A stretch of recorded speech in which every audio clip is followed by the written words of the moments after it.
সারা পৃথিবীর মানুষ আমাকে খারাপ বলুক, ট্যাঙ্কার, আমি যেটা সেটাই করব। আমার জন্য যেটা দরকার, আমার বাচ্চার জন্য দরকার। ভাই, বিয়ের 3 দিন পর আমি জানতে পারি যে আমার হাজবেন্ড আমাকে ভালোবেসে বিয়ে করে নাই। তাইলে সে নাকি তার এক্সের উপর জিদ করে দেখানোর জন্য আমাকে বিয়ে করছে। আমার হাজবেন্ড আর একটা মেয়েকে নিয়ে সামনে নিয়ে বাসা ভাড়া করতে গেছে। আমি ভিতরে আওয়াজ শুনতেছি, আমি নিরুপায়, সামনে আসতে পারছি না। আমাকে কাপড় ছিঁড়ে ঘর থেকে বের করে দিবে, আর আমাকে এইভাবে হুমকি দেয়, তুই যদি বেশি বাড়াবাড়ি করিস কাপড় খুলে একটা করে সবার সামনে দেখামো তোকে। আমার বাচ্চাগুলোর সামনে আমাকে বলছে তোর মা অন্য বেটার সাথে শুয়ে থাকে। তখন আমি ভাবলাম যে বাচ্চাগুলো কি শিখবে। আমি ঘর থেকে বের হয়ে গেছি সেদিনই ভাইয়া, সেদিন আমি বাচ্চাগুলোকে রেখে ঘর থেকে বের হয়ে গেছি, কারণ আমি তো বাসা নিয়ে বাচ্চাকে নিয়ে আমি কোথায় উঠবো, কার বাসায় উঠবো? সবাইকে আমার বাচ্চাকে অ্যাকসেপ্ট করবে? 2 দিন রাখবে। সঠিক। আমি মানুষকে কথা বলার সুযোগ দিব না। ভাই, সালোয়ার কামিজ পরা, একটা জিন্স পরা কি খারাপ? আপনি কি পোশাক দিয়ে কোনো মানুষকে খারাপ বিচার করতে পারেন? সাজসজ্জা দিয়ে এটা কোথায় লেখা আছে আমাকে বলেন? আমি নাকে নথ পড়তে পারবো না, আমি খারাপ মেয়ে। আমি পায়ে পায়েল পড়তে পারবো না। ও যে ফিজিক্যাল ভাবে ফিট তাও না, ও কিন্তু আনফিট। ও ধরেন বিয়ের প্রথম ও আমার মানে প্রথম রাতে তো আসলে আমার কাছে আসতেই চায় নাই। আমি তখন আমার ডাউট হয়েছে যে আসলে এটা ভালোবাসার বিয়ে না, সামথিং কিছু। পরে দেখে যে না, আসলে ও রাত পর্যন্ত জেগে থাকে, সিগারেট খায়, কি খায় জানি না, যাই হোক। পরে আস্তে আস্তে জানতে পারলাম যে মেয়েটার প্রতি খুবই ও আসলেই কি বলে এটাকে নেশাই হয়ে গেছে। মেয়েটা ওর নেশা হয়ে গেছে। মেয়ে কিন্তু ওকে নেশা হিসেবে নেয়নি, ও নিয়েছে। বিয়ের 7 দিনের মধ্যে আমার কাছে মনে হয় 2 দিন আসতো আমাকে, 2 দিন আসছে। আমি যদি বলি গুণে 2 দিন একবার করে। ওকে। অথচ বিয়ের পরে তো জামাইবু একজন আরেকজনের ছাড়া ঘুমাই না, মানে নড়েই না। সুপার গ্রুপের মতো লেগে থাকার কথা। এটাই তো হওয়া উচিত ভাই। আমার জীবনের প্রথম পুরুষ ও, আমি তো এটাই চেয়েছি, আমি তো এটাই আমার এক্সপেকটেশন। কিন্তু ওর তো এটা না। তখন আসলে আমার আস্তে আস্তে করে সন্দেহগুলো আসলে হয়নি। মানে আমি কনফিউজ যে আমি কি আসলে ভুল করলাম ওকে বিয়ে করে, না আমার আরেকটু ওকে বোঝা দরকার ছিল, বা আমার ফ্যামিলি যেটা যে আসলে সাপোর্ট ছিল না। আমি কি আসলে এই প্রশ্নগুলো আমাকে আসলে ভাইয়া কন্টিনিউয়াসলি ভিতর থেকে আমাকে দুর্বল করছে। বিয়ের 7 দিনের মধ্যে আপনার গায়ে হাত তুলছে? জি ভাইয়া। ও আশ্রমে ছিল, হাত ওয়াশ করতে গেছে খাবে। আমি কই তোমার আমাকে কে কথা বলছে না, আমি কই ফোন দিয়েছে কথা বলছে না, তোমার তো বন্ধু। নামটা আমি বললাম। পরে তুই ফোনটা কেন ধরলি? হসপিটালে আমাকে মারলো। ভাই আমার এই শরীরে, তখন আপনার সিজারের শরীরে বুঝেন। আয়া আমাকে আসছে, ওয়েট করছে, আয়ার সামনে মারছে, সিস্টার আয়ার সামনে আমাকে মেরেছে। আমি খাবো, ও হাত ধরে আসতেছে, আমাকে বেড থেকে উঠাইছে, আর ও ওয়াশরুমে নিবে, আমি কিছু খাবো। সে আমাকে মারলো ওয়াশরুমে যেই। তখনও আপনার সন্তান মৃত্যু শয্যায় প্রায়। হ্যাঁ। তখনও আপনার অপারেশনের শরীর। হ্যাঁ। আপনি হসপিটালে, তখনও সেলাইয়ের দাগ যায় নাই। দাগ কিভাবে যাবে? সেলাই কাটে নাই। ও মাই গড। সেই সময় আপনার গায়ে হাত তুললো? হ্যাঁ, ওয়াশরুমে আয়ার সামনে আমাকে হাত তুলছে। মানে আয়া বলতেছে আপনি এরকম করলে তো রোগী তো সেলাই খুলে যাবে। তোদের আপনার হাজবেন্ড এত খারাপ, মারতেছে, আরেকজনের সাথে মিশতেছে বলে আপনি অভিযোগ করছেন, কিন্তু তারপর আপনি বেবি নিলেন কেন? ভাইয়া বেবি তো আসলে এটার মধ্যেই ছিল, চেষ্টার মধ্যেই ছিল। চেষ্টা আমি কেন করব যখন আমার হাজবেন্ডের সঙ্গে আমার ঠিক হচ্ছে না, যখন আমি দেখতেছি নিজের চোখে অ্যাকর্ডিং টু ইউ, তাইলে আমি কেন নেব? যদি বলতে হয় এটা আমার আসলেই একটা শেষ চেষ্টা ছিল, যে হয়তো বা বাচ্চা হচ্ছে না, মানুষের শুনলে বলবে যে বাচ্চা হচ্ছে না এর জন্য এগুলো করছে। বা তখন আমি ভাবলাম যে আমি যদি চলে যাই তাহলে আমার হাজবেন্ড বলবে যে বাচ্চা হয় না দেখে আমি ছেড়ে দিয়েছি, আর পরকের কথা বলবে না। সো এখানে আমি হয়তো বা একটু ভেবেছিলাম যে ওকে তো ভালোবাসছি, হয়তো বাচ্চা হলে হয়তো বা ও ফিরে আসবে। আর এতবার আপনার গায়ে হাত তুলতেছে, আপনি কখনো পুলিশের কাছে যান নাই? না ভাই, পুলিশের কাছে কি যাব? ও আমাকে মেরে যখন ও যে আমার হাত ভেঙে পাঠাইলো, আমার খালা শ্বশুরের বাসায় গেলাম, তারপর ওরা চিকিৎসা করলো। ওরাই পরে আমার ওই খালুটা মারা গেছে, খালু শ্বশুরটা উনি অনেকবার ফোন দিয়েছে, মনে হয় 100 বার, যে আমার হাজব্যান্ডের নাম আছে, ওর নাম ধরে বলছে যে তুমি আসো বাবা, কি হচ্ছে আমরা শুনে ঠিক করে দেই। এভাবে তো আসলে মারার অর্থই হয় না। ওর বোনটাও আমার সাপোর্টে।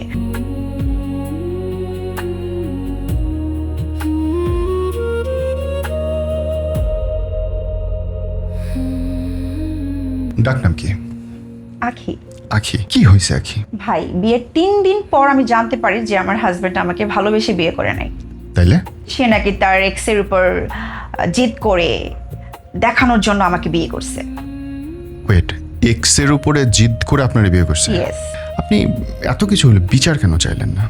ভাই আমার কাছে এত সব ছবি ভিডিও প্রমাণ আছে, আমি যদি আইনের কাছে যেতাম, ওর চাকরি তো যেতই, ও তো ব্যানিশ হতোই, ওর ফ্যামিলি ওর সবাই ব্যানিশ হতো। কিন্তু আমি শুধু একটা কথা চিন্তা করে যাইনি, আসলে ওর মাধ্যমে আমার বাচ্চাদের কিছু হলে তো ও দিচ্ছে, রিজিকের ব্যবস্থা হচ্ছে। আর কারো রিজিকে লাথি মারা আসলে আমি তো তাহলে ওর মতো হয়ে গেলাম। বুঝতে পারছি, মানে আপনি এখনো চান না তার নামে কোনো কেস করতে? না ভাই, আমি চাই না। তার মানে কি আপনি ওনার বিরুদ্ধে কোনো অ্যাকশনে যাইতে চান না? ভাই চাই না এটা বললেও ভুল হবে, আমি চাই। যতদিন পর্যন্ত ও আমার বাচ্চার ভরণ পোষণ দিতে থাকবে ততদিন পর্যন্ত আমি অ্যাকশনে যাব না। আর যখনই আমার বাচ্চার ভরণ পোষণ ও স্টপ করবে তখনই আমি অ্যাকশনে যাব। বাচ্চার ভরণ পোষণ দেওয়া তো একটা বাবা হিসেবে দায়িত্ব, নৈতিক দায়িত্ব, আইনি তো দায়িত্ব তো অবশ্যই। অবশ্যই ভাইয়া, কারণ আমি তো ওর কাছে এখন কিছুই না, অজানা। কিন্তু বাচ্চা, ওর ব্লাড, আর ওর বাচ্চা তো প্রাপ্য, ওর যা আছে, ওর যেটাই আছে ওটা থেকে তো বাচ্চা পাবে। আমি তো আশা করছি না আমারটা। ইনশাআল্লাহ বোন, আমরা দোয়া করি আল্লাহ আপনার ভালো করুক। আসসালামু আলাইকুম।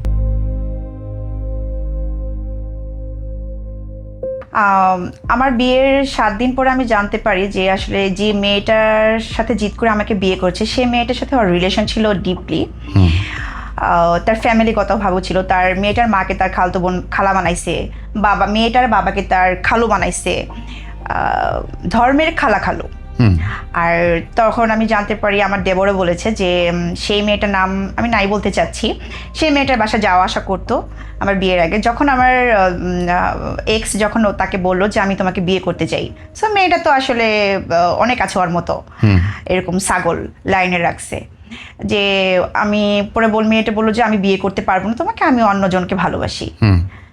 তখন আমার হাজব্যান্ড হয়তো বা ঝটকা খেলো, তার সাথে রিলেশনের মধ্যে ছিল, বাট তাকে বিয়ে করবে না, আরও রাখছে কি মনে করে জানি না। আমার সাথে পরিচয় হওয়ার 3 দিনের মাথায় আমাকে বিয়ে করে, সে বলে আমাকে ভালোবাসে। তারপর আমার ফ্যামিলিকে জানায়, আমার ফ্যামিলি রাজি হয়নি।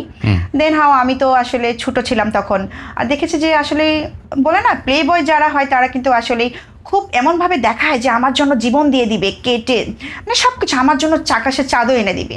আমি ভাবলাম যে আসলে আমার জীবনে কখনো ছেলেদের সাথে মেশা হয় নাই, গার্লস স্কুলে পড়েছি, সো হয়তো সে আমাকে ভালোবাসে। আর তখন আমার আসলে ভালোবাসা জিনিসটা ভিতরে আমি ফিল করি, যেমন হয় আর কি এইজের শৈলের মধ্যে আসলে সবারই তো এই জিনিসটাগুলো থাকে, চেঞ্জেস। সো আমি ভাবলাম যে লোকটা আমাকে ভালোবাসে, আমার জন্য সে সব কিছু করতে পারে বলতেছে, তাহলে দেখি, আমারও ভালো লাগছে। সো আমি তাকে ভালোবেসেই রাজি হলাম। সে আমাকে বিয়ে করেছে, একটু বললে না হয় যে একটা 500 টাকার একটা নাকফুল দিয়ে আমাকে সে বিয়ে করেছে। সেটেল ম্যারেজ না? হ্যাঁ, কিন্তু তারপর আমার বাবারা রাজি হয় নাই, আম্মা বোন কেউ রাজি হয় নাই। তারপর আমি তাদেরকে আসলে অমতেই তাকে বিয়ে করেছি। তার সাথে তো আপনার আগের প্রেম ছিল না? নো 3 দিনের পরিচয়। আমি কলেজে যেতাম, সে আমার পিছে যে আমার নাম্বার নিয়েছে, আমাকে 2 দিন বলেছে। তার মানে এটা একটা সেটেল ম্যারেজ। সেটেল ম্যারেজ যদি হয় তাইলে কিচ্ছু দেবে না, এটা কেমনে হয় বোন? আসলে তার মনে হয় হয়তো বা ওই যে তার এক্সকে দেখানোর জন্যই ছিল, বাট আমাকে সে বলেছে তুমি যদি আমাকে ভালোবাসো সারা জীবন তো আমরা একসাথেই থাকবো, সংসারই করব, আমার যা সেটা তুমি পেয়ে যাবা, তোমারই থাকবে, কে নিবে কেড়ে। সো তখন আমার কাছে মনে হলো যে আসলে এটাই তো বাস্তব, আসলে হওয়া উচিত একটা সাংসারিক বোর চিন্তা ধারণা বা সাংসারিক হাজবেন্ডের। তো ওকে চান্স দিয়ে দেখি, আমারও ভালো লাগছে, মিথ্যা বলবো না, ডেফিনেটলি, কারণ আমার মনে তো আর কোনো কেউ নেই। সো তারপরে করলাম। পরে যখন আসলে দেখি যে আসলে ও একটা টাইম পর অফিসে যায়, আমাকে একটা কল দেয় না, তারপরে আবার অফিস থেকে আসার পর জাস্ট যখন ওর প্রয়োজন তখন আমার কাছে আসে, এর মাঝে কোনো কথাবার্তা কিছু না, এটা তো ভালোবেসে বিয়ের লক্ষণ হতে পারে না। সো তখন আমার দেবর আমার সাথে থাকতো, আমার দেবর শাশুড়ি একসাথে থাকতাম আমরা।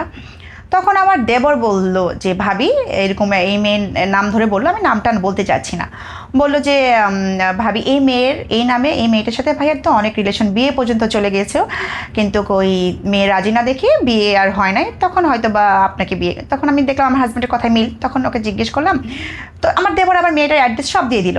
আচ্ছা, দিয়ে দিল। পরে আমি আর আসলে কেন দিল, কেন বললো কেন, হয়তো বা এর মাঝে এই 7 দিনের মাঝে আমার গায়ে হাতও তুলছে। বিয়ের 7 দিনের মধ্যে আপনার গায়ে হাত তুলছে? জি ভাইয়া। আমার ভুলটা কোথায় বলেন? বিশ্বাস করে ভালোবেসে তাকে বিশ্বাস করে বিয়ে করাটা। আপনি আপনার মা বাবাকে কেন বলেন নাই? অ্যাকচুয়ালি ওই যে আমি দেখলাম যে আসলে এই ভদ্রগড়ের আসলে সোশ্যাল যারা আসলে ফ্যামিলি তারা কিন্তু এই ব্যাপারটা ভাবে যে আসলে এই মেয়েটা আমাকে না জানিয়ে বিয়ে করছে, আদরের ছোট মেয়ে, আসলে একটা ভালোবাসা তো আছে, জিতো কাজ করে যে ও বুঝুক যে অন্যায়টা করেছে, ভুলটা করেছে। তারপরে এর মাঝে মায়ের খাই আমি বুঝাবুঝি সে অন্যায় করছে। Very good. কি আর বলবো, আসলে কিছু কিছু বাবা মার আসলে এই জিনিসটাই ভুল হয় যে সন্তান সবার আগে তো তার সন্তান সেফ আছে কিনা সেটা দেখবে, বুঝবে। সঠিক। তারপরে বাস্তবতা কে কি বললো ড্যাম কেয়ার। আজকে আমি মার খাচ্ছি 7 দিনের মধ্যে, আমি কষ্ট পেলাম, শারীরিকভাবে কষ্ট পেলাম, মানসিকভাবে কষ্ট পেলাম ভাইয়া। তারপরে আবার জানতে পেলাম যে তারই বান্ধবী বাসায় এসে যাওয়া আসা করে, একটা হতো যে ছিল আগে জিদ করে আমাকে বিয়ে করেছে, তুমি ভদ্রগড়ের বংশীয় ছেলে হলে তো বুঝতাম যে না আগে একটা ছিল, এখন আমি বিয়ে করেছি, একটা মেয়ে সংসারে নিয়েছি, কমিটমেন্ট দিয়েছি, তার সাথে চলবো মৃত্যুর আগ পর্যন্ত, কলমা পড়ে তো এটাই হওয়া উচিত। সে এর মধ্যে মেয়েটার সাথে কন্টিনিউয়াস করছে, তাহলে তো এটা প্লে বয়। সো বিয়ের পরেও কবে প্রথম আপনি জানতে পারলেন যে ওই বাসা যাচ্ছে? মানে আমার কাছে মনে হয় 6 দিনের আগেও জানতে পেরেছি যে ওর চলাচল দেখে আমার সন্দেহ লেগেছে। তখন আমি বললাম আচ্ছা তুমি আমাকে ভালোবেসে বিয়ে করছো, 7 দিনও হচ্ছে না 6 দিন হচ্ছে, তো তুমি আমার সাথে কথা বলছো না, অফিসে যাচ্ছ আসতেছো, এর মাঝে কি কথা হয় না? আমার তো ফোন আছে, একটা ফোন দিতে পারো। ফোন যদি আমি 10 বারও ফোন দিই ভাইয়া, কারণ বিয়ে প্রথম বুঝতেই তো পারছেন আসলে পার্টনার কি তো চাবো, আমি যাকে ভালোবাসি সে তাকে ফোন দিতাম, সে আমাকে বলতো এই ফোন রাখো। আর আমি আবার যখন ট্রাই করতাম ঘন্টাখানেক পর শুধু ওয়েটিং, ভাই আপনি অফিসে আছেন, আপনার অফিস আওয়ারে আপনার কলিগ আছে, সবাই আছে, আপনি তো ঘন্টার পর ঘন্টা ওয়েটিং থাকবেন না, থাকলে আমার সাথে থাকবেন, রাইট ভাইয়া? তো তখন নানান কারণে আবার আমার দেবরও বললো 7 দিন পরে, ও বললো, তখন ও আমাকে জিদ করে আমাকে মেরে বলতেছে হ্যাঁ আমি আমার বান্ধবীকে বিয়ে করার কথা ছিল, তোকে জিদ করে বিয়ে করছি, তাহলে তোর মতো মেয়েকে কে বিয়ে করে, তো এটা বুঝোস না?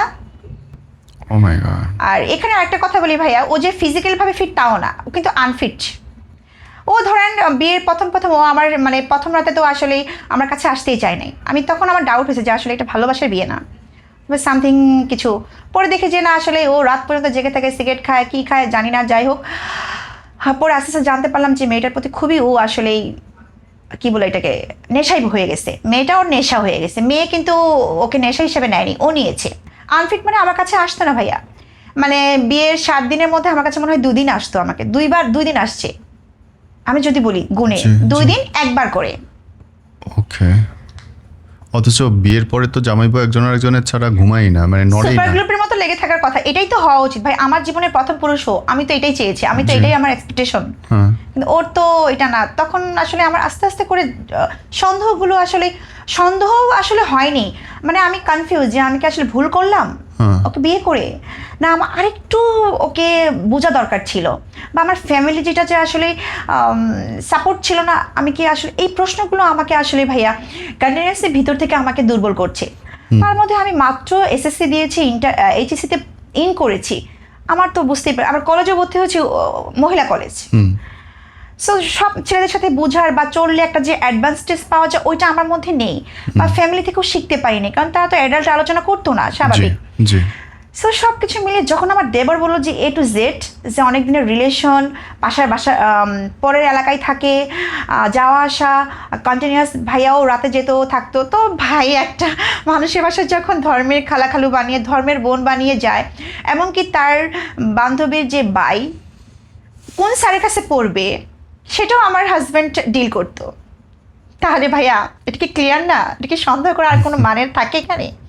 পরিষ্কার পানির মতো, অবভিয়াসলি রিলেশন সব কিছুই চলে। উনি আপনাকে বললো 7 দিনের মাথায়, তারপরে কি কখন দুজনকে একসাথে দেখা বা একসাথে কোনো? তাহলে বলি আমি আসলে দেখা কি, আমি ওর একটা জিনিস আমার কাছে খুব বাজে লাগতো, যেটা আসলে আমার ফ্যামিলি থেকে আমি কখনো পাইনি, আর আমি মানুষ হিসেবে মানুষের সাথে এই জিনিসটা করবো না, কারণ এটা আমার ফ্যামিলি থেকে শিক্ষা দিয়েছে যে আসলে কেউ তোমাকে গালি দিলে তুমি মাথা নিচু করে চলে আসবা, তুমি যতই তুমি রাইট সঠিক থাকো উত্তর তুমি দিবা না, কারণ তুমি তো তার মতো হয়ে গেলা। কারণ যে চিল্লায় কথা বলে সে কিন্তু সত্য না ভাইয়া, যে আওয়াজ না তুলে নীরবে থাকে সেই কিন্তু রাইট, কারণ সম্মান দিচ্ছি আমি তাকে, আমি তার মতো বেহায়াপনা হতে পারবো না। আর সেকেন্ডলি হচ্ছে যে ও গায়ে হাত তোলা, এটা আমি খুব ভয় পাই, কারণ আমার তো ফ্যামিলি থেকে আমাকে মারতো না, আমি দেখিনি ওই পরিবেশ, সো আমার কাছে মনে হয় এটা খুব ভয় লাগতো যে না কথাটা একটু বাড়ালে গায়ে হাত তুলতে আসে, তো কারা গায়ে হাত তোলে ভাই? আপনি বুঝতেছেন আপনি ক্রাইম করতেছেন, আপনি ক্রিমিনাল, তো আপনাকে নিজেকে কভার করে রাখার জন্য তো সিচুয়েশন তৈরি করবেন। সো সেটাই করতো। সো আমি একটা জিনিস ভাবতাম যে আসলে আমি যদি এই ব্যাপারগুলো এখনই বলি, স্বাভাবিক আমি ছোট হয়ে যাব, কারণ ও আমার হাজব্যান্ড হয়েছে। ওর যদি পরকের কথাগুলো আমি বলি, আমি কাকে বলবো? ওর মা ভাই তারাই তো লোক, বা ওর ফ্রেন্ডস থাকে দুজনকে বলবো, সহানুভূতির খাতিরে আমার সাথে একটু বলবে আহা বাবি আসলে খারাপ করছে, পরক্ষণে ওর সাথে ওর সাপোর্ট নেবে। ছোট কিন্তু আমিই হব। আর আমি তো আসলে কোনো এই শিক্ষা পাইনি যে আসলে, আর একদিন হলো ওর দেওয়া রিজিক আমি খেয়েছি, সংসার করছি, 7 দিন হোক আর 6 দিন হোক, ওর মাধ্যমে তো আল্লাহ আমাকে রিজিকের ব্যবস্থা করে দিয়েছে। সো ওর খারাপটা দেখি ও চেঞ্জ হয় কিনা আমি মানুষের কাছে কেন বলবো, বললে তো আমারই চলে আসবে। তারপরে যখন এটা হলো চলতে থাকলো এইভাবে, তার মধ্যে আমি কলেজ কন্টিনিউ করছি, বাট কলেজেও না আমাকে ভাই ক্লাস করতে দেয় না। আচ্ছা। যে আমি আবার ওই কলেজের পাশাপাশি একটা স্কুলে জব করতাম, সেটাও আমি করতাম। মাঝে মাঝে যখন আমি রান্না করতে না পারতাম, তখন আমাকে আমার শাশুড়ি বলতো যে কাকে বিয়ে করছে, গার্মেন্টস কর্মী হলো তো সকালে রান্না বান্না করে যেয়ে বের হয়। ভাই দেখেন আমি কিন্তু একটা মাসও ক্লাস করছি না, আমার এরকম রেকর্ড আছে যে আমি শুধু জাস্ট পরীক্ষাগুলো অ্যাটেন্ড করছি, তার মধ্যে কোনো টিচার না, নিজে নিজে পড়ছি, সংসারের কাছে আছে, জব করছি, এমনকি জব করে এসে টাকাটা আমি আমার হাজব্যান্ডের হাতে তুলে দিয়েছি। আমার সামান্য আয়, কিন্তু সে ভালো হ্যান্ডসাম আয় করছে আমার থেকেই, আর তারপরে বলছে না যে এই টাকাটা তোমার কাছে রাখো। ওকে, বেবি যখন হলো তখন কি ঠিক ছিল সব? না ভাইয়া জানি, বেবি তো আমার হয়েছে 2017 সালে, 2009 থেকে আমি গল্পটা বলছি, এর মাঝে একটু বলছি। জি। এভাবে চলতে থাকলো। তারপরে আসলে আমরা ওর সব কিছু জানলাম, জানার পর ঠিক আছে আমি শাউটটি করছি না, আমি ঠিক আছে আগে করেছে দেখে আমার চোখে কতদিন পড়ে কিনা, মানুষ তো কত কথাই বলে, ওকে আমি বিশ্বাস করছি না। আস্তে আস্তে চলতে থাকলো। এর মাঝেই সে আমাকে মারে, রাত ডে তো স্টে করে, নাইটও স্টে করছে, আস্তে আস্তে করে আমি দেখছি যে আসলে আমার কাছ থেকে টোটালি আসলে ফিনিশ করতেছে রিলেশনটা। পরে আমি তাকে বললাম আসলে যে দেখো আমি তো পড়তেছি কলেজে, আমি নিতে পারতেছি না মানসিকভাবে, আমি আসলে সত্যি আমিও চাচ্ছি না তোমার সাথে আমি শাউটিং করবো, তুমি সারাদিন পরে বাসায় আসো, আমার তো তোমাকে এই পরিবেশ দেওয়া আমার কর্তব্য যে ওয়াইফ হিসেবে, তোমাকে একটা সাইলেন্ট একটা নীরব পরিবেশ আমি তোমাকে দিব বাসায়, তোমাকে আমি কেন আমি শাউট করব, আর তোমার প্রতি আমি কেন ব্লেম দিব, আর মানুষ যে আমাকে বলছে আমারও তো লজ্জা আছে যে আমি তোমাকে, তারা তো ভাবছে যে আমার মধ্যে কমতি আছে, আমি তোমাকে ধরে রাখতে পারছি না, বাট যার চরিত্র খারাপ হয় তার জন্য কিন্তু কোনো মেয়ে মানুষের কমতি লাগে না, সে নিজে যথেষ্ট। তারপরে এটা 3-4 বছর গেল। তারপরে দেখে একদিন হঠাৎ করে তার এক বন্ধু আমার যে বাসায় আমাকে রাখছে, তার বাসার 2টো বিল্ডিং, জাস্ট ভাইয়া 2টো বিল্ডিং, আগে কিন্তু বিয়ের 7 দিন পরে জানি যে মেয়েটা আমার এলাকা থেকে দূরে এলাকায় থাকে, তারপর 2টো বিল্ডিং পরে সেই ভাড়া নিয়ে আসছে তার এক্সকে। আপনার হাজবেন্ড? আমার হাজব্যান্ড। কেন? আমি জানি না ভাই, এখন বলেন কোনো মানে কি বলবো, যদি আসলে হাজব্যান্ড পরক্রিয়া করছে ওকে, তারপর তো তোমার একটা ওয়াইফের প্রতি একটা রেসপেক্ট থাকা উচিত। করছে ওকে না, পরক্রিয়া করছে না, আমি যদি বলি ভাইয়া, যদি একটু আমি বলি যে না তুমি করছো, এটা তোমার ক্যারেক্টার, আমি চেঞ্জ করতে পারবো না, তুমি যতক্ষণ পর্যন্ত দূরে রাখো, কারণ তোমার ফ্যামিলি একটা জায়গা, তার ভিতরে সেই রেসপেক্টটুকু আমি পাইনি, আমি বলবো। তাহলে তারপরে নিয়ে আসলো আল্লাহর কি, সে বাসায় আসলে দারোয়ানকে পাঠাইছে আমার বাসায়, ওই বাসার ওইটা আবার তার আরেকটা বন্ধুর বাসা, ওই বন্ধুর ওয়াইফ পাঠাইছে আমার বাসা দারোয়ানকে, যে ভাবি, দারোয়ান এসে আমাকে এভাবে বলছে যে ভাবি আপনার তো খালাতো বোন আমাদের বাসায় ভাড়া আসছে, সো তারা কবে উঠবে, এটা তো ভাইয়াকে ফোন দিচ্ছি, ভাইয়া ফোন ধরছে না, আবার যে খালাতো বোনের নাম্বার দিয়েছে সেখানেও নাম্বার ঢুকছে না, ফোন যাচ্ছে না, সো আপনি বলেন কবে উঠবো, তাহলে আমরা বিল্ডিংয়ের কাজ শেষই হয়েছে, শুধু সুইচের কাজগুলো বাকি আছে, এগুলো করে দিতে, ওনারা কবে আসবে, তাহলে আমরা কালকে আসলে আজকে শেষ করে দিব। পরে আমি বললাম কোন খালাতো বোন ভাবি, ওর তো 2টো খালা আছে, খালাতো বোন ওটা সাবারই সেটেল, আমি জানি, আমি শ্বশুরবাড়ি আমার বিয়ে হচ্ছে, আমি তো জানি, আর তো খালাতো বোন আছে কিনা জানি না। পরে আমাকে বলতেছে, পরে যাই হোক, পরে বললো ভাবি আপনি তাহলে বাসায় আসেন, ওই যে দারোয়ান সামনে আমার ফোন দিয়ে ধরা দিয়েছে দারোয়ান, আমি যখন চিনতেছি না, ভাবি তাহলে আপনি বাসায় আসেন, তারাও তো জানে না আসলে, খালাতো বোন বলছে তারাও তো আসলে আমার মতো নর্মাল আসলে প্রশ্নের শিকার হয়েছে। পরে আমি গেলাম বাসায়, আল্লাহর কি মানে রহমত দেখেন, আসলে যে করে সে, সত্য কখনো গোপন থাকে না, আমি বলবো সত্য কখনো গোপন থাকে না, মিথ্যাকে গোপন রাখা যায় অনেক কিছু দিয়ে, বাট সত্যর মতোই করে মানে আলো নিয়ে বেরিয়ে আসে। পরে আমি গেলাম বাসায়, পরে ভাবি জাস্ট ভাইয়া 10 মিনিট পর সে বাসার ডোরে গেছে, অথচ সে অফিসে, কিন্তু অফিসে গেছে। মানে আপনার সাথে কথা তখন সে অফিসে, সে বলতেছে অফিসে। আমি তাকে একটা ফোন দিই, আমি যখন দাঁড়ানোর সময় একটা ফোন দিই, আমি যে বাসা থেকে বের হবো এটাও তো তাকে জানানো উচিত, সে যদি এই বাসায় এসে আমাকে না পায়।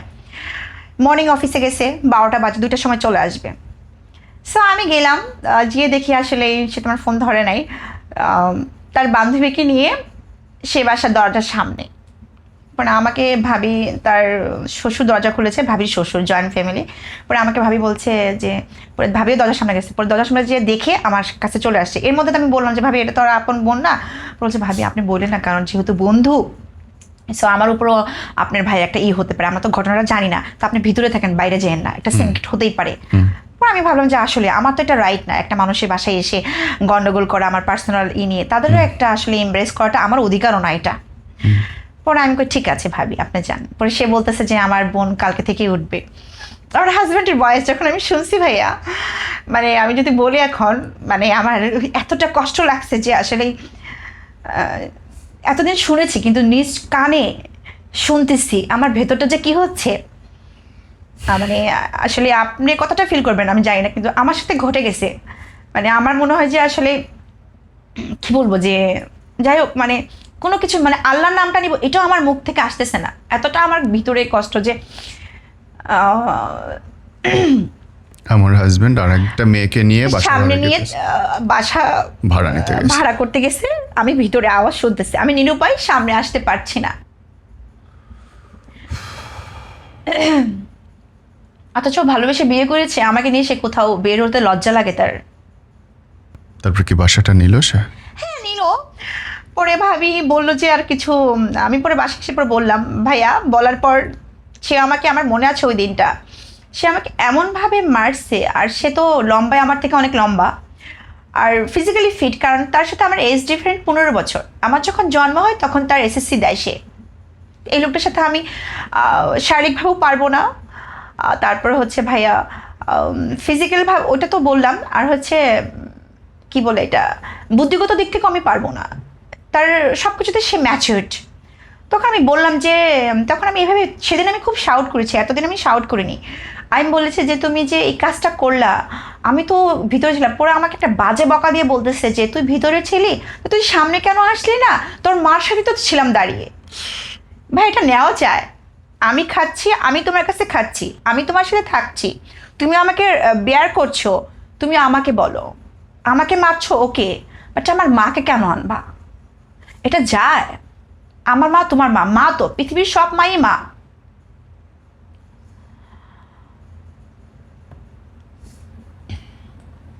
পরে তারপরে আমাকে মারলো, মারার পর আমার বাঁ হাতটা ইনজুরি করলো তালা দিয়ে এমনভাবে, আর মোচকে মারছে। তখন আমি একা, তখন আমি কার কাছে যাব, মা কাছে যেতে পারছি না।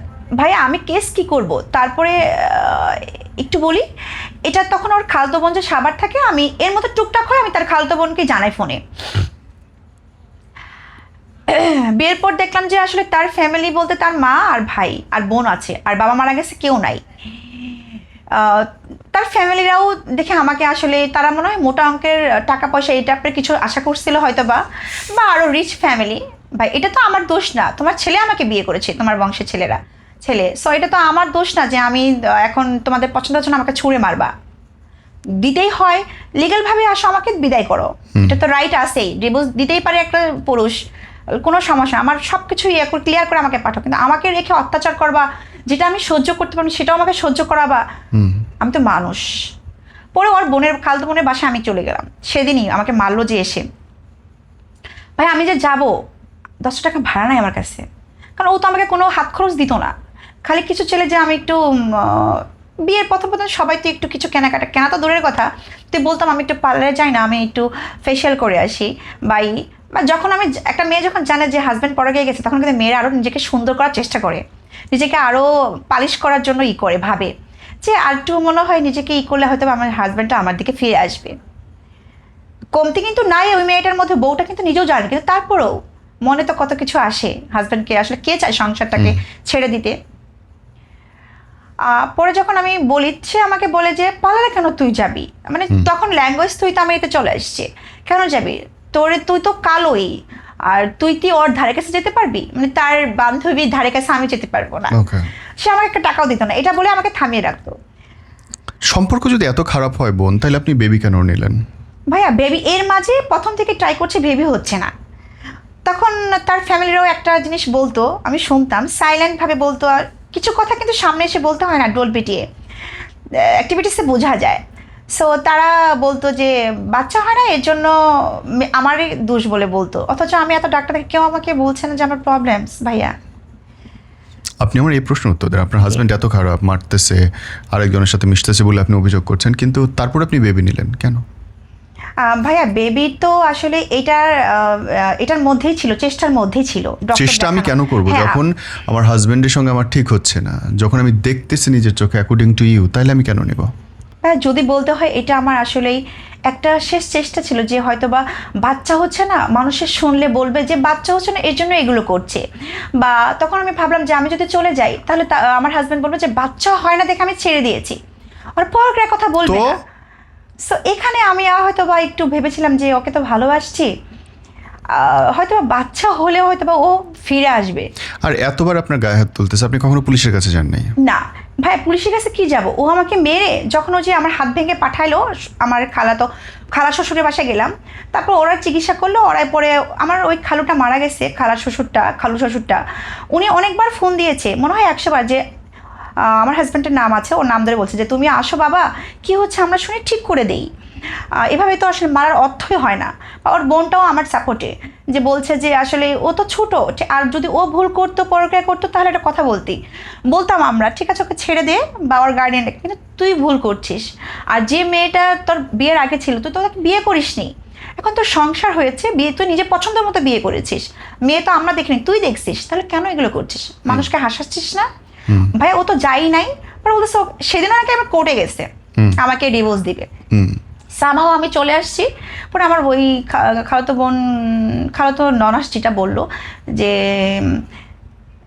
আখি, আমার নাম আখি, বললো যে আসলে কি করবো, আমরা তো চেষ্টা করলাম, পারলাম না, তুমি যাও সব কিছু বাদ দিয়ে আবার একটা চান্স নিয়ে দেখো।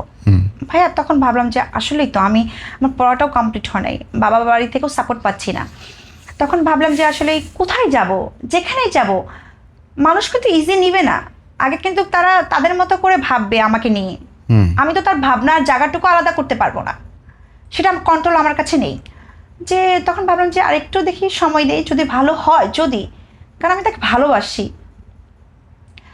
এর মাঝে আসলেই চলতে থাকলো, পরে আসলাম, পরে আমাকে দরজা খোলার সময় সে আমাকে একটা কথাই বললো, যে আমি দরজা খুলছি, এবার তুই আসছিস, আমি তোকে ডিভোর্সে দেওয়ার জন্য কোর্টে গিয়েছি, খালি আমার খালু আর খালাতো বোন বললো যে আসলে বিয়ে তো আমার পছন্দ মতোই করছি, তোর বিয়ে করে আমি ভুল করছি, যেটা ভাবছি সেটা না। আমি কি ভাবছো, যে তোমার প্রোগ্রাম আমি মেনে নিব? পরে ঠিক আছে, তুই ঘরে থাকতে পারিস, কিন্তু তুই আমার এই ব্যাপার নিয়ে কোনো কথা বলবি না। আমাকে খালি একটা কথাই বলো, তুই কি আমাকে বেড শেয়ার করার সময় চোখে দেখছিস? যেদিন চোখে দেখবি সেদিন প্রমাণ নিয়ে আসবি। ওকে, আমি বললাম যে ওকে ঠিক আছে, ডান। বাট আপনি তো দেখেন নাই। না আমি তো দেখিনি, ঠিক আছে ওকে, বাট আমি তো দেখছি ওর সাথে তো বাসা দেখিনি, কেন সব প্রমাণ পাইছি, ওর মোবাইলে মেসেজ পাইছি। কি পাইছেন? ও যে স্মার্টফোনটা ইউজ করতো, বেবি বাসায় আসো, আর রান্না করছি, খেয়ে যাও, আর আজকে রাতে আসবা, হ্যাঁ নাইট করার কথা ছিল। আর সেদিন হয়তো যেদিন আমি মেসেজটা পড়েছি, সেদিন ওর ছিল ইভিনিং ডিউটি করতে গিয়েছে, ফোনটা ও রেখে গেতো বাসায়, 2টা ফোন ইউজ করতো, ওই ফোনটা লকারে। পরে আমার সন্দেহ হলো যে ফোন কেন লকারে রেখে যায়, পরে আমি সেদিন ফোনও বের করেছি বাসায় ঢুকে, আমাকে যে মেরে যে ফেরত আসলাম ওর শ্বশুরবাড়ি থেকে, তখন আমাকে ফোনটা ওর চাপা ছান মারি, কোথায় কিছু তো পাবো, কোনো ক্লু। তখন মেসেজ পেলাম, তখন মেসেজগুলো আমি স্ক্রিনশট দিয়ে রাখলাম, আমার ফোনে ছবি তুললাম, পরে দিয়ে রাখার পরে ওকে দেখাইলাম যে এই যে প্রমাণগুলো, এগুলো কি বেড শেয়ার করলেই তো এই মেসেজগুলো আসে, আমি কি এতই বোকা? আর পৃথিবীর কোন নারী বুঝে না যে স্বামী পরক্রিয়া করছে? ওনার উত্তর কি ছিল? পরে ফোনের উত্তর কি আর দিবে, দেওয়ার আগে আমাকে মারতেছে, আমার পার্সোনাল জিনিসে তুই কেন হাত দিছিস, বস্তি ঘরের মেয়ে। হ্যাঁ, আওয়াজ তুললে আমাকে বলে আমার বস্তি ঘরের মেয়ে, আমার বাপ মা ফকির, কেন তো আমাকে নিয়ে যায় না, টাকা নিয়ে আস। আপনি এটা দেখার পরে কি করলেন? দেখার পরে ভাইয়া পরে আমি, এটা সত্য কথা, আমি মানে ওর বোনকে জানালাম, ওর আপন বোন। পরে আমার ননাস একটা কথাই বলল যে তোমাকে তো আমরা পছন্দ করে আনিনি, আমার ভাই পছন্দ করছে। তখন আমার কাছে মনে হলো ভাইয়া পরিবারটাই পুরা ইনসাফ নেই। কিন্তু একটা সিনিয়র বা 18-র উপরের মানুষকে ফ্যামিলির মানুষ কিছু বলে ঠিক করতে পারে না, এটা সম্ভব না, তার ডিসিশন তার। পরে ভাইয়া যখন এগুলো, আপনি আপনার বেবি হয়েছে কি এই ঘটনার উপরে? না ওর এগুলো চললো, তারপরে ভাই আমি ইন্টারটা পাশ করলাম, অনার্সে ভর্তি হব। বেবি আমার হচ্ছে 17 সালে হয়েছে। আমার কথা কিন্তু এই জায়গাটাই বোন আমার হ্যাঁ ভাই, বারে বারে আমি ওই যে- আটকাইতেছে যে এত কিছু আমি দেখতেছি না, আমি পুলিশের কাছে যাচ্ছি বিচারের জন্য, না আমি ছেড়ে যাইতেছি, বরং উল্টা আমি বেবি নিতেছি। মেলে না আমি কিন্তু ওকে বোন। অনেক ভালোবাসি, মেলে অনেক না। ভালোবাসতাম ভাইয়া। এবং কি আপনার তো লাভ ম্যারেজ না, আপনি ভালো করতে পারবেন, আপনার তো বিয়ের পরে গিয়ে ভালোবাসেন। হ্যাঁ, আমার জীবনের ফার্স্ট পুরুষও ছিল। আমার কাছে মেলে না, মেয়ে এখানেই আসলে হয়ে যায়, মেলাতে পারে না। মেলে না। আর ভাই আরেকটা কথা এখানে আছে, সেটা হচ্ছে আমি পুলিশের কাছে যাওয়ার আগে ওই যে যখন আমাকে মেরে ফেললো, কোর্টে গেল আমাকে ডিভোর্স দিবে, সে কিন্তু থানা গিয়ে আমার নামে জিডি করছে উল্টো। কি নামে যে কি করছে সে? বলছে আমি নাকি তাকে বলতেছি হত্যার হুমকি দিচ্ছি, তারপরে আমি ফোনে নাকি পরকীয়া করছি। আমি অবাক, আমাকে ছোট্ট একটা অ্যান্ড্রয়েড ফোন দিয়ে রাখছে, আমি পরকীয়া কীভাবে করবো 2009 সাল থেকে 12 সালে। ফোনও লাগে না পরকীয়া করতে। হ্যাঁ, পাশের বাসা যেখানে কিন্তু উঠছে, সে তো রীতিমতো, তার মানে তার কাছে একটা প্রমাণ আছে যে আপনি এরকম কিছু করতেছেন, কারণ সে পুলিশের কাছে কমপ্লেন করছে। আপনি কি করছেন? আমি তো এটাই তো বলছি ভাইয়া, যখন ওরা এগুলো দেখলাম আমি কাগজপত্র, আস্তে আস্তে মাথা খুললো আমার যে আমাকে কার সাথে আমি সংসার করছি। জি। প্রশ্ন আমার যে আসলে এ আসলে তো মানুষই না। তারপর ভাইয়া যে বাসাটায় আমি থাকতাম, আমাকে নিয়ে থাকতো, সেই বাসাটা আমার মারা থাকতো ভাড়া আগে। ওকে। সো আমার তো পরকের তো প্রশ্নই আসে না, তারা সবাই আমাকে চিনে পুরো এলাকায় আমি কেমন। তখন লাস্টে যখন না পেরে এর মধ্যে আমার যে বাসায় থাকে সেই বাসায় বাইলা ভাই আবার আমার, যেহেতু আমার মারা থাকতো, আমি আগে থেকে থাকতাম বিয়ের আগে থেকেই, তারা আমাকে খুব ভালো জানে। আমার হাজব্যান্ডকেও বললো যে ভাই আপনি তো মেয়েটাকে পছন্দ করে বিয়ে করেছেন। আমি ডিরেক্ট বলিনি যে ও পরকিয়া করে এগুলো, কারণ ছোটো আমিও হবো ভাই, আমার হাজব্যান্ডকে আমি ছোটো করব। মানুষে যা বলে শুনো, কিন্তু যখন একটা হাজব্যান্ডের মুখ থেকে মানুষ শুনে বা ওয়াইফের মুখ থেকে শুনে আমার হাজব্যান্ডটা এরকম, ওয়াইফটা এরকম, আর কোনো প্রমাণ লাগে না, আর কোনো শত্রু লাগে না। সঠিক, কিন্তু এখন পর্যন্ত পুরো আপনি যতটুকু আপনার লাইফ স্টোরি বললেন তাতে একটা মাত্র প্রমাণ গেল এবং সেটাও আপনার বিরুদ্ধে গেল কিন্তু। হ্যাঁ, সবই। এবং কি ভাইয়া এটা তো পার্ট চলে গেল, এর মধ্যে আমি কনসেপ্ট করলাম, বেবি হলো। ও দেখলাম মনে হয় যে একটু মনে হয় ভালো হচ্ছে, একটু ফোন টোন দেয় অফিসে, যে আমি খুব খুশি। আমার মাথা থেকে ওই মেয়ে, ওর যে এগুলো এত ডকুমেন্টস, মেয়েকে আমি নিজ চোখে দেখলাম, ও দাঁড়িয়ে আছে দরজার সামনে নিয়ে, আমি শুনলাম, ফিল করলাম, আমি সব ভুলে গেছি। মেয়েরা কিন্তু এটাই, যে প্রতারণা যতবার হয় হাজব্যান্ডের কাছে একবার ভালো ব্যবহার পেলে সব কিছু ভুলে যায় আগের অতীত। আমার কাছে মনে হয় যে আদর্শ বউ, আদর্শ স্বামীর ক্ষেত্রে এগুলো হয়, ইনোসেন্ট, তাছাড়া হয় না। বাবু হওয়ার পর যদি ঠিক হতে থাকে তাহলে সমস্যাটা কখন হইলো? বাবু তো ঠিক হয়নি কখনো, বাবু পেটে আসলে আমি মনে করছি ঠিক হয়ে গেছে। বাবু পেটে আসার পর আমি জানতে পারলাম যে ও ওখানেও যোগাযোগ করছে, যাওয়া আসা করছে। এর ফাঁকে মেয়েরা এখান থেকে চলে গেছে, বাসা ভাড়া নিয়ে ছেড়ে চলে গেছে। কই গেছে আমি জানি না, কারণ আমি এখন অসুস্থ, আর আমার তো লোকজন নাই খবর নিব যে বাকে। যাই হোক, ও দেখলাম যে আসলে একটু ফোন টোনে নাম্বার ব্লক করে রাখছে হয়তো বা। পরে আমি বুঝতে পারি যে আসলে মেয়েটা আরেকটা সিম ইউজ করে, সে নাম্বারটা ওর এক বন্ধুর নাম দিয়ে সেভ করে রাখছে। ধরার তো উপায় নাই ভাই, আমি তো চুরি করতেছি না যে আমি এত কিছু ভাববো, যে করে সে তো বুঝে যে এটা ধরা পড়লে ইয়াটাকে সলিউশনটা কী হবে। পরে ভাই আমার খারাপ হলো কোনটা, যখন আমার ডেলিভারিতে আমাকে নিয়ে যাচ্ছে, আমার প্রিম্যাচুর বেবি, 7 মাসে আমার আসলে টুইন বেবি, তো অবস্থা খারাপ হয়েছিল আমার। 2 মাসে পুরো বডিতে পানি চলে আসছে, অবস্থা আমার খারাপের মতো হয়েছে, মানে পুরো ফুল বেড রেড দিয়েছে ডক্টর, আমি নাজরা করতে পারতাম না। মানে আমার অ্যাটাচড ওয়াশরুমে, আমি আমার বেড থেকে ওয়াশরুমে হেঁটে যেতে আমার আধা ঘন্টা লাগে, মানে এরকম আমার অবস্থা হয়েছিল। সো তখন আমি যখন ডেলিভারির জন্য আমাকে হসপিটালে নিয়ে যায় ভাইয়া, সেদিন আমি দ্বিতীয়বার মনে হয় যে আসলে আমার কাছে মনে হয় যে আমি জন্ম হইলো আমার, আমি নিজেকে চিনলাম। এতদিন মনে হয় আমি নিজেকেও আমি চিনি নাই, কারণ আমি যদি সত্যি আমি নিজেকে ভালোবাসতাম, নিজেকে চিনতাম, আমার 7 দিনের দিন থেকে আমার সেপারেট হয়ে যাওয়া উচিত ছিল। সঠিক, একদম সঠিক। বেবি হওয়ার পরে আমাকে যখন ডেলিভারিতে নিয়ে যায়, আহ, ও আমাকে বলতেছে যে ওর বান্ধবীর নাম ধরে বলতেছে যে ওর মাকে নিয়ে আসবো, ওকে ফোন দিব। আমি কোনো রিয়েক্ট করলাম না ভাইয়া, কারণ আমার এখন ডেলিভারি, আমার বাচ্চা একটা নড়তেছে না। ডক্টর চেক করে দেখলো নার্স নড়তেছে না, কারণ 3 দিন আগে পেন উঠছে, আমি বুঝিই না। কারণ বাবু পেটে আসার পর থেকে আমার পুরো শরীর ব্যথা, মানে অবস্থা যেরকম হয় সিচুয়েশন। পরে আমি কিছু বললাম ওভাবে, দেখেন একটা মেয়ে মানুষ, হাজব্যান্ড ওটিতে যাবে, হাজব্যান্ড তো পাশে থাকবে, ভালো একটা কথা বলবে, সাহস দিবে, এটাই তো স্বাভাবিক। তুমি যত খারাপ, যত প্রোগ্রাম করো, তোমারই তো বাচ্চা আসতেছে, হাতটা তো অন্তত ধরে আমাকে বিসমিল্লাহ বলে পাঠাবা, ভরসা দিবা। কারণ একটা মা যখন মা হতে যায়, তখন কিন্তু সে দ্বিতীয়বার জন্ম নেয়। এর মধ্যে কী হবে কেউ বলতে পারে না, আল্লাহ ছাড়া। সো সে দেখলাম পরে, তারপরে ভাইয়া আমাকে সিজার করে নিয়ে আসলো। আমার একটা বেবি তো আসলে পেট থেকেই মৃতন বলতে, হার্টবিট পায় নাই। 3 দিন পর ওর জ্ঞান আসছে, সেন্স আসছে। আমিও তো বেডে শোয়ার মতোই, আমার পেটে এত পানি ছিল শরীরে, ডক্টর আমাকে রেস্ট্রিকশন দিয়েছে 1-1.5 লিটারের বেশি পানি খাওয়া যাবে না 24 ঘন্টায়। পরে আমার বাচ্চা একটা দুটোটাই, আবার ছোটোটা একটু কান্না করছে, ও এনআরসিতে, দুটোটা বাচ্চা এনআরসিতে, একটা অক্সিজেন নিচ্ছে খাচ্ছে, আর একটা তো মৃতই, ওর জন্য বন সই দিতে হচ্ছে, দিয়েছে ও। সে লোকটা আমাকে রেখে আমাকে সেকেন্ড দিন, আমাকে যখন সিজারে তো ফার্স্ট দিন বেডে দেয় না, সেকেন্ড দিন বেডে দিয়েছে। দেওয়ার পর সে আমাকে বলছে, আমার হালচাল কিছু জিজ্ঞেস করো না ভাই, স্বামী যতই আপনি খারাপ হোক, বাচ্চা সিজার হয়েছে, আপনার কাছে তো আমি দুটো ভালো কথা আশা করবো, বা তোমার ফেসটা আমার দেখলেই শান্তি, তাই না? ও আমাকে বলছে আমি তাহলে বাসায় যাই। অথচ এখন বাচ্চা আমার দুটো দু জায়গা, কিন্তু একই হসপিটালে এনআইসি খালি ছিল না। আমার বড় বাচ্চাটা ছিল আমার সাথে, আমি যে ক্লিনিকে আছি, আর ছোটোটাকে অন্য হসপিটালে এনআইসিতে নিয়েছে। কি ক্রিটিক্যাল দেখেন ভাই, আমার তো যখন শুনছি তখন তো আমার আসলে এত বছর, 7-8টা বছর আমার বেবি হয় নাই, তার মধ্যে আমি কনসেপ্ট করেছি, এর মধ্যে তো জ্বর আছে, আমার হাজব্যান্ডকে সলিউশনের ব্যাপারটা আছে, আমি শান্তি পাইনি, তার মধ্যে বাচ্চাগুলো হলো, তার মধ্যে আবার এরকম। সো মনে হলো তখন যে আমি কি ভুল, না এটাও একটা শাস্তি, পানিশমেন্ট আমাকে দিচ্ছে আল্লাহ, জানি না কত ধৈর্য পরীক্ষা আমি দিব।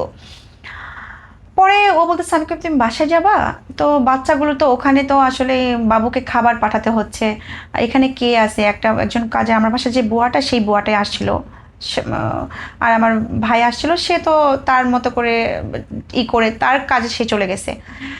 পরে আমি বলছে না আমাকে যেতেই হবে। পরে যখন সে বাসায় গেল, তখন আমি আমার এক মানে ভাবি বলা যায়, সিনিয়র আমার থেকে, বান্ধবীর মতো চলাফেরা করে, একই বাসায় থাকে, আমি যে বাসায় আগে আমার বিয়ের আগে থেকে থাকতাম, সে ওই বাসায়। পরে ভাবিকে ফোন দিলাম যে ভাবি, ও তো বাসায় যাচ্ছে, আমাকে বললো যে বাসায় থাকবে আজকে, তো আমার সন্দেহ হচ্ছে ভাবি, তুমি একটু দেখো না বাসায় কখন যা, খালি বাসায় কখন দরজা খোলে, কারণ আমরা দোতলায় থাকতাম, 2nd ফ্লোর, ভাবি থাকতে হলে 3rd ফ্লোরে, তুমি একটু দেখো তো, ও এখন বের হচ্ছে, উত্তরা থেকে উত্তরা যেতে কতক্ষণ লাগবে, সর্বোচ্চ ধরলাম 1 ঘন্টায় লাগুক, তুমি দেখো কখন তালাটা খুলে, রুমটা লক ঢুকেও। পরে ভাই রাত 12টা বা 14 লকই খুলে নেই, দরজা বাসায় যায় নাই। তখন আমি আর কি ক্যাচাল করব, আমার বাচ্চার জন্য দোয়া করব, আমি আমার জন্য প্রে করব, না ওর প্রক্রিয়া থামানোর জন্য আমি ফাইটে যাব। তখন ভাবলাম যে না, বাদ দেই ওকে। পরে ও যখন পরের দিন আসলো, আমি আর কোনো কথা, দরকার তো নয় ভাই, আমি অসুস্থ, আমার বাচ্চাকে নিয়ে আমি আল্লাহর কাছে প্রে করব, ও যাক না, ও তো থামবে না, অনেক তো দেখলাম 8টা বছর। পরে ভাই কথায় কথায় যেন ওই দিন পরের দিন সে আসলো, সিজারের 3rd দিন আসলো। 3rd দিন আবার সন্ধ্যার সময় আবার বড় ছেলেটার হার্টবিট পাচ্ছে। সো আমি তো মানে খুবই বাবুকে দেখার জন্য করছি, আমাকে দিবে না ডক্টর, যে আপনার অবস্থা ভালো না। পরে আসলে দেখলাম যে ও কান্না করছে, ভাবলাম মনে হয় আসলে আল্লাহ মনে হয় ভিতরে মনে হয় দিয়ে দিয়েছে, ওকে ঠিক আছে খুশি।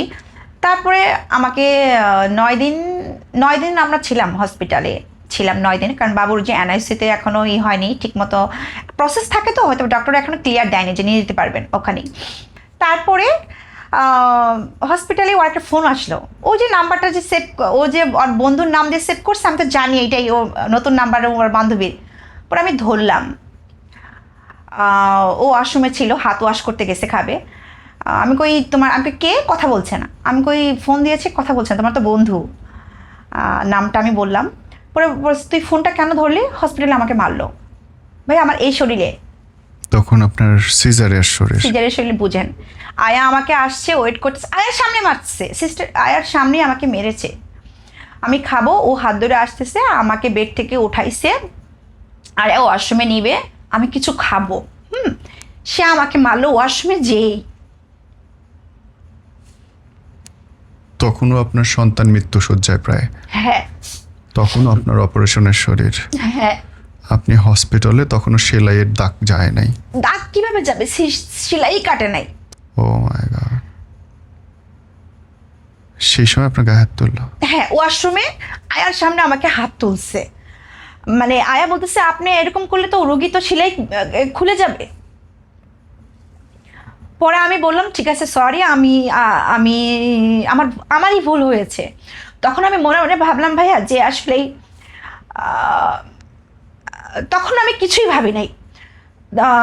সেদিনই রাতের বেলায় আমার বড় ছেলেটা, ডক্টর বলল যে আপনি এখন কোলে নিতে পারেন, বেস্ট ফিডিং করাতে পারেন। আমি গেলাম, আমাকে ধরে নিয়ে গেলো সিস্টাররা। আমার যখন, আমি জানি না এটা হয়তো বা আল্লাহরই রহমত, আমি যখন আমার বড় ছেলেটা কোলে পেলাম, তখন আমি ভাবলাম যে আসলে আজকে ও আমার গায়ে হাত তুললো, আমার এই শরীরে দুটো বাচ্চাকে নিয়ে আমি টেনশন, সেলাইটাও আমার কাটে নাই। এত দিন ও যে রকমের অন্যায় করেছে, ওর কমপ্লেনগুলো আমি মাথা পেতে মেনে নিয়েছি। ও ভুল করেছে, আমি ভেবেছি ভুলটা আমারই হয়েছে। হ্যাঁ, হয়তো বা ওকে আর কটা দেওয়া উচিত, ওর মতো চাক করুক।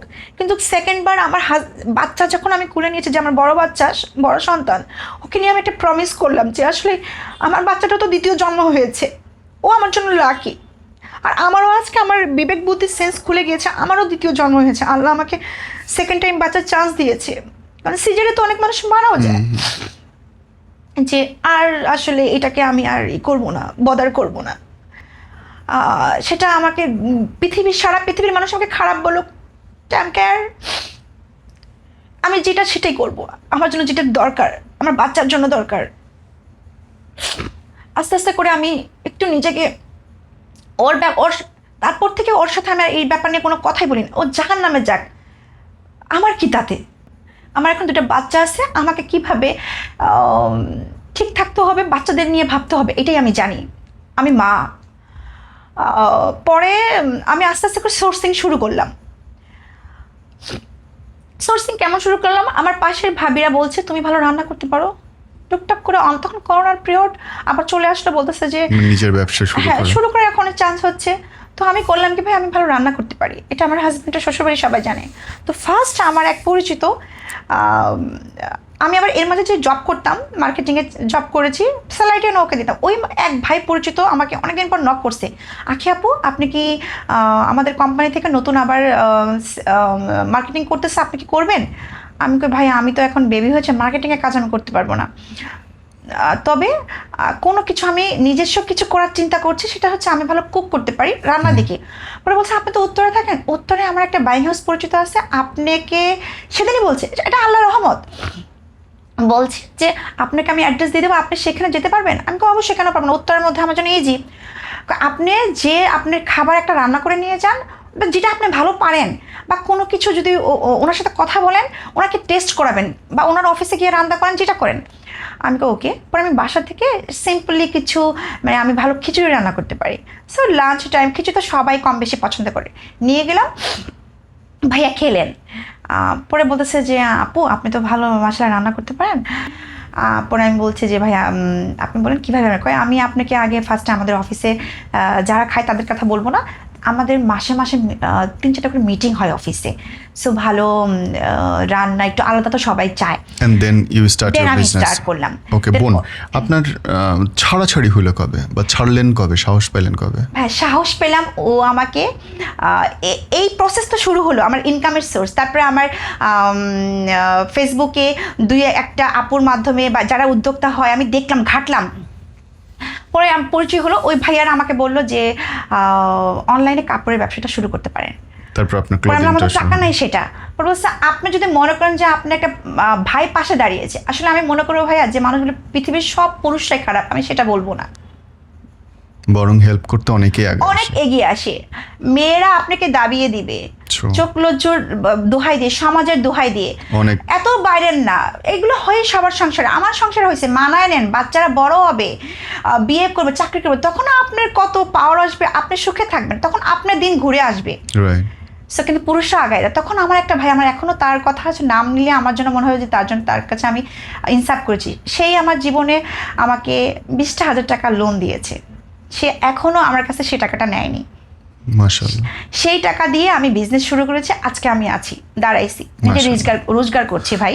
মাশাআল্লাহ। এর মধ্যে ভাইয়া, এর মধ্যে তো আছে একটা পিরিয়ড, সার্টেন টাইম, সে আমাকে এমনভাবে, আমি ব্যবসা করি, সে বলে আমি নাকি কাপড়ে ব্যবসা করতেছি, এই যে আমি ছেড়ে আসবো, তাকে ছেড়ে দিব বলতেছি, জানাচ্ছি, আলটিমেটলি বলে দিয়েছি। সে আমার বাসার দারোয়ানকে, ওই যে আমার ড্রেস চেঞ্জ করার কিছু ছবি উঠায়, সেটা আমার বাসার দারোয়ানকে জিজ্ঞেস, মানে যে সব বাসায় আমি ছিলাম সব বাসায় গিয়ে দারোয়ানকে দেখায়, দেখেন তার ক্লাস কোনটা, দারোয়ানকে দেখায় যে আমি এরকম করে কাপড় পাল্টাই কোথায় যেয়ে বলে।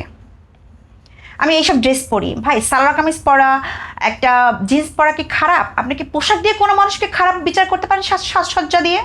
এটা কোথায় লেখা আছে আমাকে বলেন? আমি নাকে নথ পরতে পারবো না, আমি খারাপ মেয়ে। আমি পায়ে পায়েল পরতে পারবো না, আমি কি বলে জিন্স প্যান্ট, আমি শার্ট পরতে পারবো না। বোন, আপনি যখন ছাড়লেন তারপরে বেবিদের দায়িত্ব সে নিয়েছে?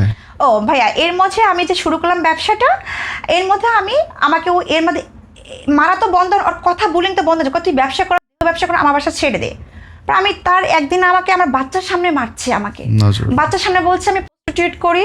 আমি ভাই, আমি যদি ব্যবসা করি ফোন তো আমার লাগবেই, আর সবাই তো ব্যবসা সব মেয়েরা করে না, ছেলের সাথে কথা বলতেই হবে। আমি যদি ময়লালার সাথে কথা বলি, ওর সাথে আমার প্রেম।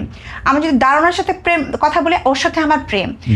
ইন্টারনেট বিল নিতে আসে, তার সাথে কথা বলে আমার প্রক্রিয়া তার সাথে, কারণ ওর টাকা কভার করার জন্য। এখন আমি চলে যাবো ওর কাছ থেকে, আমাকে অনেকভাবে বলছে, ওকে ফাইন, আমি ওকে প্রেম আছে, মানুষের সাথে প্রেম থাকবেই। পরে আমি বাচ্চার সামনে আমার অনেক মারলো, আমাকে বলতেছে, আর ওর মারার একটাই কি জানে, আমার বাপ মা তুলবে, আমার গায়ে পরনে যেটা থাকবে সেটা আমি ছিঁড়ে ফেলবে, আমাকে কাপড় ছিঁড়ে ঘর থেকে বের করে দিবে। আর আমাকে এইভাবে হুমকি দেয়, তুই যদি বেশি বাড়াবাড়ি করিস, কাপড় খুলে ন্যাংটা করে সবার সামনে দেখামো তোকে। একটা প্রশ্ন ভাই, আপনি, আমার কাছে মনে হয় যে যত ক্রিমিনাল আছে তার বউকে পর্যন্ত মনে হয় সে তো আসলে সবার আগে তো একটা ভাববে যে কোনো মায়ের পেট থেকে সে আসছে, আমার সন্তানের সে তো আসলেই, আপনি তার ওয়াইফের রেসপেক্ট, মর্যাদা, অধিকার নাই দেন, আপনার সমস্যা। বাট কথা বলার সময় তো আপনি একটা নারীর সাথে কথা বলছেন, তাকে তো আপনি পাবলিকলি এভাবে বলতে পারেন না, কাপড় ছিঁড়ে তোকে পাবলিকের সামনে তোকে দেখাবো, এটা বলতে পারেন? আপনার বলতেই পারে না, কোনো মানুষই বলতে পারে না। আর আমি তার ওয়াইফ, তার দুটো বাচ্চার মা। আমি ঠিক আছে, খারাপ হতেই পারি, তার চোখে আমি খারাপ, আগে আমি খারাপ ছিলাম না, তারপরও কি আমি ঢেকে রাখছি। এখন আমি ইনকামের সোর্স করতেছি, আমি বের হয়ে যাব, আমি এস্টাবলিশ হবো, একটু আমার নিজের পায়ে আমি নিজের রুটি রোজগারের ব্যবস্থা করবো। এখন আমি খারাপ হয়ে গেছি, ওকে ফাইন, কিন্তু তুমি আমাকে কাপড় খুলে মানুষের কাছে নিয়ে যাবা, ওকে নাও। আর আমার কোনটা ইনসাল্ট লাগছে, আমার বাচ্চাগুলোর সামনে আমাকে বলছে তোর মা অন্য বেটার সাথে শুয়ে থাকে। তখন আমি ভাবলাম যে বাচ্চাগুলো কি শিখবে। আমি ঘর থেকে বের হয়ে গেছি সেদিনই ভাইয়া, সেদিন আমি বাচ্চাগুলোকে রেখে ঘর থেকে বের হয়ে গেছি, কারণ আমি তো বাসা নিয়ে বাচ্চাকে নিয়ে আমি কোথায় উঠবো, কার বাসায় উঠবো? সবাইকে আমার বাচ্চাকে অ্যাকসেপ্ট করবে, 2 দিন রাখবে, সঠিক। আমি মানুষকে কথা বলার সুযোগ দিব না। পরে আমি বের হয়ে গেলাম ভাই, বের হয়ে আমি একটা বাসা নিলাম একটা রুমের। ভাই জানেন না, সেই রুমটার আমি জানি না, আমার কাছে যতবার আমার বিপদ এসেছে মানুষ আমার সামনে পাশে দাঁড়িয়েছে। আল্লাহ, পরিবারের মানুষ না দাঁড়ালেও দেশের মানুষ দাঁড়ায়। রক্তের সম্পর্ক তারা আমার নাই, আমার রক্তের সম্পর্ক কেউ আসে না। এত বছর ফাইট করছি, তারা আমারও শেষমেশ তাদের প্রতি আমি কমপ্লেন করা বন্ধ করে দিয়েছি। তারা যে আমার ভাই বাপ মা পরিচয় দিচ্ছি না, কারণ যে বাবা মা, যে ভাই বোন তার বোনের দুর্দিনে পাশে দাঁড়ায় না, সে তো আসলে পরিচয় দেওয়ারই যোগ্য না ভাই। ঠিক। তখন আমি ভাবলাম যে আমি দুনিয়াতে একাই আসছি, একাই আমার প্রবলেম, আমাকে ফাইট করতে হবে। মানুষ ভালো বলুক খারাপ বলুক দরকার নাই, এখন আমার 2টা বাচ্চা আছে, বাচ্চাগুলোকে যেন আমি আসলে, আমি এটা ভাবতাম যে আমার বাচ্চাগুলো যেন বড় হয়ে অন্য একটা নারীকে অসম্মান না করে, সে শিক্ষা না পায়। মাশাআল্লাহ। বোন, এই শিক্ষাতে আমি বেরিয়ে আসছি। বোন বেরিয়ে আসলেন, দাঁড়ালেন, নিজের ব্যবসা করলেন, ফাইন। বাচ্চাদের দায়িত্ব কি সে নিচ্ছে? না ভাইয়া, বের হওয়ার 3 মাস আমি বাসা নিয়ে বাচ্চাকে আমি নিয়ে আসছি 2025 সালে। টাকা দেয় সে রেগুলার? টাকা দিয়েছে? সে দেয় না, সে আমাকে ডিভোর্স পেপার দিয়েছে, যেখানে আমি থাকি না সেখানে ডিভোর্স পাঠিয়ে দিয়েছে। এর মধ্যে ভাইয়া, এই যে 2024-এ আমাকে ঘর থেকে আমি বের হয়ে গেছি রমজান মাসে, আমার মনে আছে। সে সবাইকে বলেছে আমি কোন বেটার হাত ধরে চলে গেছি, কোন বেটার সাথে বেড শেয়ার করছি, ওকে ফাইন। দেখেন ভাই, এই কথা যখন আমি শুনছি তখনও আমার কাছে খালি একটা মনে হয়েছে যে টিট ফর ট্যাট, ঠিক আছে।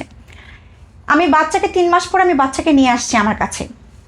নিয়ে আসার পর আমি এর মাঝে ভাই একটা কথা না বলা হয়, আমি কিন্তু কাপড়ের টাকা জমিয়ে আমি একটা রেস্টুরেন্ট বলতে ছোট করে একটা চা কফি খাওয়ার দোকান খুলেছি 17 নম্বর সেক্টরে খুলেছিলাম। সেটা নিয়ে আমি বাচ্চাকে নিয়ে আসলাম ভরসা আমার, কারণ কাপড়ের ব্যবসা ভাই এই আজকে কাস্টমার আসছে কালকে নেই, একদিন খাবার দাবার ভাই আমি করলে একটা বোতল পানি বিক্রি করলেও আমার টাকা থাকবে। চলে আসছি আমি, আসার পর সে বাচ্চাকে পরে তখন সে আমাকে কম বললো যে বাচ্চাদের জন্য আমরা আবার এক হই। আমি ওকে ঠিক আছে এক হই ভাই। আমি কিন্তু আমার মাথায় একটা জিনিস রাখছি, ও আমাকে বলেছে আমি কোন বেটার সাথে পরক্রিয়া করে বাসা নিয়েছি। আমি 10 নম্বর সেক্টর যে বাসায় উঠেছিলাম বাচ্চাকে নিয়ে 3 মাস পর বাসাটা নিয়ে, ওই বাসায় কিন্তু ও চলে আসছে। ওকে, আচ্ছা আমি যদি ভাইয়া পরক্রিয়া বেটার সাথে বাসা নিতাম, সংসার শুরু করতাম, তাহলে ভাই পাগলও তো বুঝি সেই বাসা কি তোমাকে নিয়ে আবার উঠতাম? ওকে, তারপর ও আমার বাসায় 3 মাস থাকলো, 1 টাকা ভাড়া শেয়ার করে নাই, আমি দিয়েছি। তখন ওর লজ্জা হয় নাই এই টাকাটা আমি যে বাসায় থাকতেছি জামাই হিসেবে, তুমি তো ভালো ইনকাম করছো, জাস্ট কিছু বাজার করছো, বাজার আমিও করছি, বাচ্চাদের আমিও দিচ্ছি, আমার টাকাটা ওর টাকা কিনা, আমি কোন বাটাকে থেকে নিয়ে আসতেছি, তখন তোমার সেন্সে আসে নাই। পরে আবার এই বাসা থেকে আবার বাসা ছাড়লো, বাসা ছেড়ে আমাকে আবার পায়ে ধরে ওর বাসা নিয়ে গেলো। এই যে ভাইয়া আমাকে জাস্ট 1.5 বছর আগে ওর কাছে টোটালি আমি আলাদা হয়েছি, বাচ্চা নিয়ে এখন বাচ্চা আমার কাছে। আপনাদের কি ডিভোর্স হয়ে গেছে? হ্যাঁ ভাই, মিউচুয়ালি তো আমাকে ডিভোর্স দিয়েছে। ডিভোর্স দেওয়ার পরে ও ওর কাছে আমাকে থাকার রিকোয়েস্ট করেছে, বললাম আমি তোমার কাছে কেন থাকবো? ডিভোর্স দেওয়ার পরে থাকতে ও যে বললো আবার বিয়ে করবে আমাকে। আমি তো ঠিক আছে আবার বিয়ে করো। ও যে আমার বাসা নিয়ে গেলাম, আবার 3 মাস থাকলো। ভাই বিয়ে থেকে করবে? ও আমাকে ইউজ করতে চাচ্ছে। আমাকে নো, আমি তোমার সাথে থাকবো, এখন কি এটা পরকীয়া থেকে খারাপ হবে? সঠিক, কারণ তুমি আমার জন্য পরপুরুষ। আপনি যদি আপনার বলেন যে আপনার জীবন থেকে মানুষ শিখতে পারে, কি শিখতে পারে বলেন তো? ভাই একটা জিনিসে আমি শিখতে পারি, সেটা হচ্ছে আসলে যেটা ভুল জীবনে হবে এটা প্রথম থেকে ছুঁড়ে ফেলা উচিত, মুছে ফেলা উচিত। আপনি যত সময় দিবেন তো ওই প্রয়োজনটাকে আপনি পুষতেছেন, সেটার জন্য আপনি নিজেকে নষ্ট করছেন। এটা দায়ভার আমি মনে করি যে সেই লোকটাকেও দিব না যে আপনাকে ক্ষতি করছে। আপনি বলবেন যে ওর জন্য আমার এটা হয়েছে, না, আপনি নিজেকে বুঝেন নাই কখন কি করা উচিত, কখন আপনাকে সরে আসা উচিত ছিল। আমি এটাই বলবো যে যত সময় দিবেন খারাপ কখনো ভালো হয় না, আর দুঃসময়ে যদি আপনি না বোঝেন কখনোই আপনার বুদ্ধি আসবে না। আর সঠিক সময়ে সঠিকটাই করা উচিত। কে আপনাকে সাপোর্ট দিচ্ছে আপনিও জানেন, কে কোন ভালো মানুষটা জন্য আপনার জন্য শুভাকাঙ্ক্ষী আর কে আপনার জন্য পয়জন।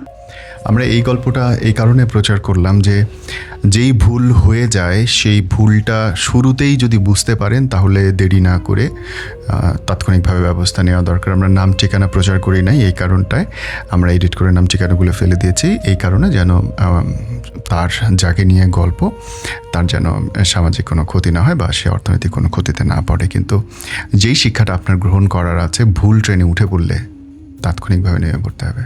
থ্যাংক ইউ, আসসালামু আলাইকুম।